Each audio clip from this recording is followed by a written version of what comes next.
Como vimos antes, as grandes guerras do século XX são extraordinárias não tanto pela escala inédita em que se permitiu matar, e sim pela quantidade colossal de gente disposta a entregar a sua vida.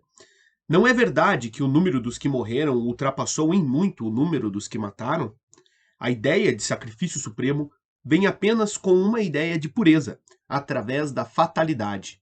Morrer pela pátria, a qual geralmente não se escolhe, assume uma grandeza moral que não se pode comparar a morrer pelo Partido Trabalhista, pela Associação Médica Americana ou talvez até pela Anistia Internacional, pois estas são entidades nas quais pode-se ingressar ou sair à vontade.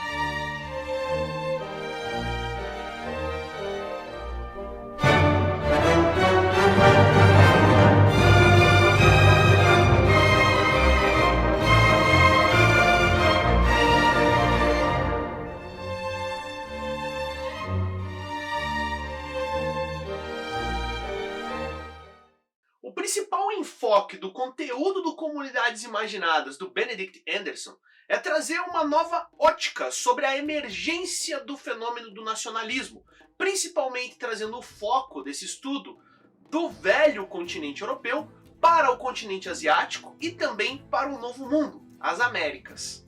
Um rol bem grande de países são citados e parte da sua história é contada em diversos momentos ao longo do livro.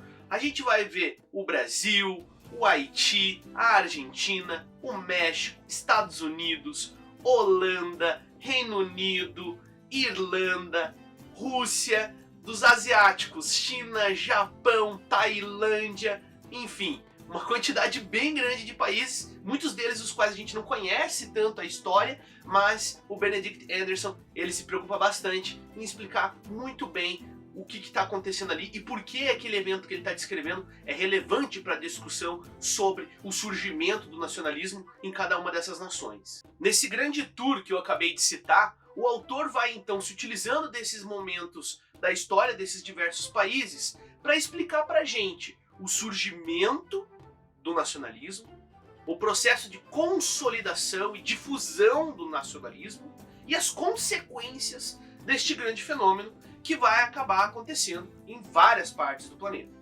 Entretanto, vale destacar que mais que tentar entender o surgimento desses estados e governos nacionalistas, o grande objetivo do Anderson é explorar esses exemplos desses países que já citei e através deles identificar as semelhanças, os processos iguais que ocorreram na eclosão desses fenômenos nacionalistas e identificar então qual é realmente essa essência, esse sentimento nacionalista de identificação com algo que é puramente imaginado e construído por nós humanos. E daí advém esse muito simples e muito belo termo que o Benedict Anderson traz e nomeia o livro, que é o termo comunidade imaginada. Então vejam só que complexo.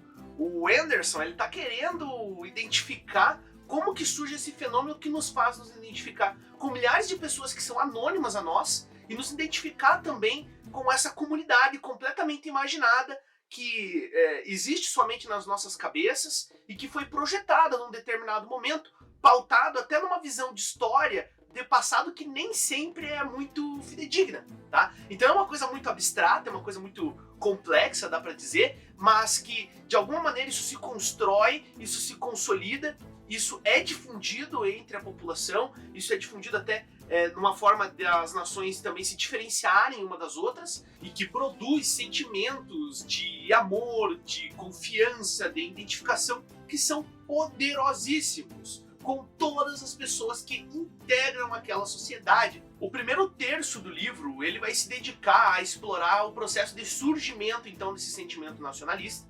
O segundo terço ele vai se dedicar a explicar a difusão e os diversos projetos de nacionalismo que vão surgir, e a terceira e última parte é onde ele trabalha mais as consequências. Isso é muito interessante, porque é nessas partes do livro, principalmente na segunda parte, onde ele vai entrar muito forte na questão da língua. A língua como o grande fator de identificação com uma determinada nação, um fator muito importante para determinar o que é cada sentimento nacional. Então cada sentimento nacional tem a sua língua própria, né? Então cada nação tem que ter a sua própria língua que seja diferenciada das demais, e se não é, deve procurar então se diferenciar das demais para poder constituir como uma língua nacional, portanto.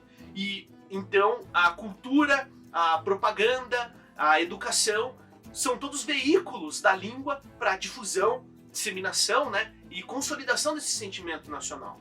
E mais tarde, na terceira parte, onde ele vai trabalhar consequências dessa sociedade com o nacionalismo como uma realidade consumada, a gente vai ver a conexão de nacionalismo com o imperialismo, de nacionalismo com racismo, a conexão de nacionalismo e patriotismo, e principalmente a conexão de nacionalismo e história em vários sentidos. A edição com a qual eu fiz essa última leitura foi a nova edição da Companhia das Letras do Comunidades Imaginadas. Eu já tinha lido uma versão mais antiga que tinha alguns probleminhas que foram a princípio corrigidos aqui. Principalmente existia uma promessa do próprio Benedict Anderson de comentar um pouquinho mais sobre a questão do nacionalismo, a construção do nacionalismo no Brasil. E simplesmente essa parte não existia no livro. É até engraçado porque ele mesmo fala, faltou essa parte, mas eu adicionei. E depois eu falo um pouquinho mais disso, mas a princípio há algumas correções. Achei a escolha do papel, a impressão, a qualidade do livro em si, a edição excelente. Então vamos à minha experiência com essa leitura. Eu já tinha lido Comunidades Imaginadas como uma leitura obrigatória quando eu fiz lá História Contemporânea na Faculdade de História. Foi um dos livros que eu mais gostei de ler na graduação. A leitura que eu fiz agora foi até mais engrandecedora, porque obviamente, né, com o passar do tempo, o meu conhecimento histórico se expandiu. Então algumas conexões que eu não conseguia fazer antes, eu consegui fazer agora. Então para todo mundo que é curioso, que é bom estudante de história, como eu gosto de dizer, e está procurando, às vezes, um livro que abra portas ou janelas para você estudar novos conteúdos que você nunca teve contato antes, gente, Comunidades Imaginadas é bem interessante nisso. Foi instigante, no passar das páginas, conhecer um pouquinho da história de diversos países que eu tenho um conhecimento muito raso. Ele fala muito do Sião, da Tailândia, esses países do Sudeste Asiático, que é onde realmente está a especialidade do Anderson, né? Então é praticamente um mergulho na história desses países do Sudeste Asiático, que para mim, pelo menos, foi uma parte difícil do livro da primeira vez, agora foi difícil novamente, conseguir absorver tudo o que ele fala ali, porque meu conhecimento é raso sobre aqueles países, mas querendo ou não, é muito interessante conhecer um pouco do que se passou lá.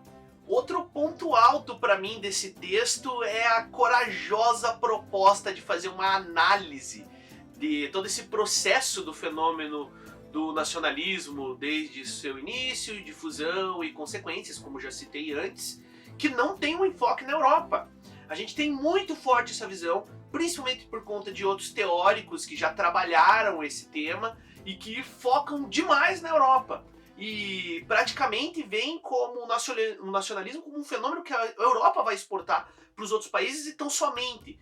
E o Anderson ele vai numa outra pegada. Para ele chegar na Europa no livro, olha, é bem para frente na tua leitura, quando principalmente ele vai entrar nos projetos de disseminação do nacionalismo, né? E ele vai entrar na questão do nacionalismo russo, o britânico, enfim, e as questões de educação, que é muito interessante. Mas o foco maior, gritantemente, do trabalho é os países que estão aí na margem do estudo da história como um todo. Falar dos países aqui da América Latina, falar dos países do Oriente Médio, países asiáticos, isso é muito interessante. Ele bate de frente em alguns momentos, até depois no pós-fácil que ele faz nessa edição, comentando um pouco sobre como que foi essa aceitação depois de anos do livro, o impacto que o livro teve. Ele até diz, acho que algumas críticas que fiz naquele tempo, críticas que hoje eu acharia infundadas, que talvez eu não tinha um conhecimento pleno do que aquele determinado autor disse.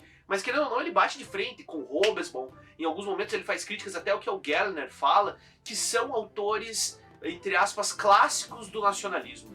Gente, às vezes eu passo um tempão aqui no vídeo elogiando o livro, eu acho que foi mais uma dessas vezes, né? Comunidades Imaginadas do Benedict Anderson é simplesmente maravilhoso. É um clássico moderno e todo mundo que quer estudar história, está estudando história, em algum momento vai obrigatoriamente se encontrar com esse livro. E se por um acaso, muito do estranho, nenhum professor te cobrar essa leitura, por favor, faça esse favor a si mesmo e faça a leitura do Comunidades Imaginadas. É muito engrandecedor esse texto e faz com que a gente tenha uma visão muito menos eurocêntrica do que é o processo do nacionalismo. Como o próprio autor comenta no pós-fácil, o livro se tornou grande demais, de um impacto muito grande, e nem ele mais consegue identificar que esse livro o pertence. Ele diz que agora o livro pertence aos leitores, pertence a todos. Isso só denota a grandiosidade que essa obra tem. Esse foi um dos livros que eu mais gostei de ler na minha graduação, junto com o Slam da Karen Armstrong, que aliás só a Karen Armstrong já dá pra fazer um vídeo só falando sobre a vida dela, e quem sabe eu possa ler o Slam de novo aí mais pra frente e trazer pro canal aqui. E acredito de verdade que depois dessa segunda leitura até gosto ainda mais de Comunidades Imaginadas. Como disse, depois dos meus anos de estudo, de continuação do meu estudo de história, eu até absorvi mais conhecimento agora com a segunda leitura, e vai continuar então entre os meus livros favoritos de história. Só um adendo bem rapidinho aqui, galera. Sinceramente, ficou faltando na edição antiga a parte sobre Brasil. O Anderson falou que ia colocar essa parte aqui agora. Realmente fala sobre o Brasil? Vou dizer que não. Achei que ficou faltando. Fala em momentos muito pontuais, quase tópicos, mas fala. Mas visto o que tinha sido dito dentro do livro e ter ficado faltando, acho que criou uma certa expectativa que ele ia praticamente pegar um capítulo e destrinchar ali sobre o Brasil. E não é o que acontece, tá? Se por um acaso você achou interessante que eu citei, até você já conhece o livro antes, que agora vai ter essa parte do Brasil, sinceramente, ele não fala muito não, tá? Então não se anime demais. Realmente ficou faltando esse pedaço. Comunidades Imaginadas de Benedict Anderson, uma corajosa proposta de uma nova ótica, uma nova visão sobre a eclosão, difusão e consolidação do que é o fenômeno nacionalista, através de vários eventos históricos que percorrem a Ásia e a América Latina. Com certeza um clássico moderno, que eu indicaria até para os meus inimigos que gostam de história. Queridos, este foi mais um Resenha Histórica. Eu espero que vocês tenham gostado. Para aqueles que gostaram, por favor, gente, não deixem de colocar o curtir aqui, ajuda bastante a gente. E principalmente, tirar aquele tempinho para compartilhar com seus amigos, com seus colegas que possam se interessar por esse tipo de conteúdo. Se você ainda não é inscrito, por favor, se inscreva. Vídeos como Resenha Histórica, abordando uma leitura interessante para a temática de história, eu trago pelo menos um vídeo todo o mês. Então, no Resenha Histórica, nos vemos novamente daqui a um mês. Até lá!